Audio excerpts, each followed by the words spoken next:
Dominican people, as you know. Last Thursday, I made the decision to decree the closure of the border between the Dominican Republic and Haiti after the 72-hour deadline had expired and in clear violation of the border treaties between both countries. They did not respond to our legitimate demands to immediately stop the construction of a canal to divert the waters of the Massacre River. Let me provide a brief and simple response to 3 questions about the situation, but before addressing these questions, it's necessary to understand that the Massacre River, also known as the Dajaben River, originates in Loma de Cabra and only 9 kilometers of it form part of the border, with just 2 kilometers entering Haitian territory before flowing into the Bay of Manzanillo and Monte Cristi. It is in this small 2-kilometer stretch on the Haitian side where they are building the canal. For us, this river has dual significance as a water source for agricultural production and as a natural boundary. So, how did we get here? In August 2018, Haitian citizens began the unilateral construction of an irrigation system using the waters of the Massacre River with the dual purpose of irrigating large plantations and selling water to small-scale farmers. The unauthorized and illegal construction of the canal accelerated in April 2021. In May of that same year, during a bilateral joint commission meeting, we demanded to our foreign ministry the immediate cessation of the unilateral construction of the canal. The tragic disappearance of President Jovenel Moise caused the project to halt temporarily, but since then, there have been uncontrollable elements. I assure you, however, that they will not be uncontrollable when it comes to the interests of the Dominican government.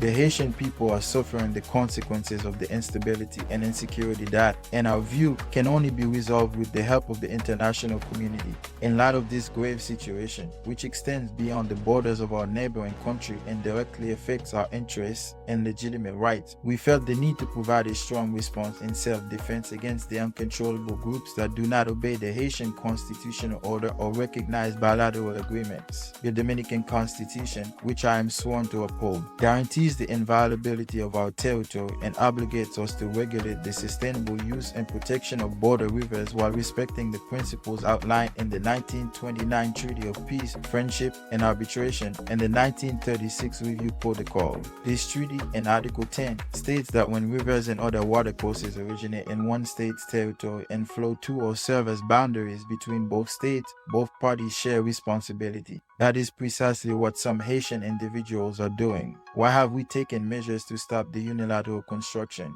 Because it could lead to an escalation of constructions that would ultimately harm the river. The illegal canal construction could affect the river's flow in the lower region, damaging around 14,000 acres of cultivable land in Dominican territory and about 10,000 acres in Haitian territory, benefiting 266 Dominican farmers and 125 Haitian farmers on both sides of the border. It could also cause ecological damage to the vital freshwater ecosystem of Laguna Saladilla, one of the most important wetlands in the Dominican Republic.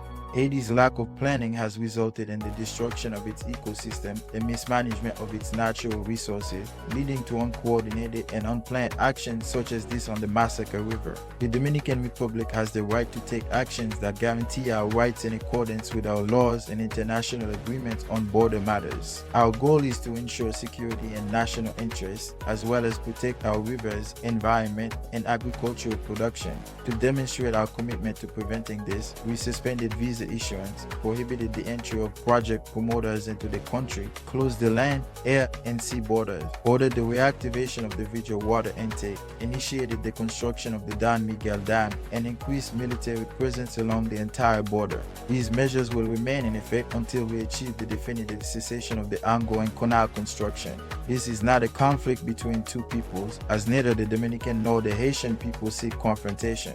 What our peoples have shown is a desire to live in peace. However, we are facing the uncontrollable elements that maintain insecurity in Haiti and, driven by their personal interests, now threaten the stability of its government and the security of our water resources. The situation at our border is under control, and the population can rest assured that there is no threat to their daily activities throughout the country. Peace and security in the Dominican Republic are guaranteed. However, we must remember that, aside from this current situation, we also have an ongoing responsibility to raise awareness in the international community about the need to assist Haiti. Therefore, my upcoming trip is important because the ultimate solution lies there, not here. The problem of Haiti is no longer confined to Haiti. It is now in the hands of the international community. I have been saying this since my first appearance before the United Nations General Assembly in September 2021, and I will repeat it in my next address. There is no Dominican solution to the Haitian problem. We cannot be asked to do more than what we are already doing to help Haiti. We will continue to show solidarity, but we must not forget that our primary responsibility is to defend our interests.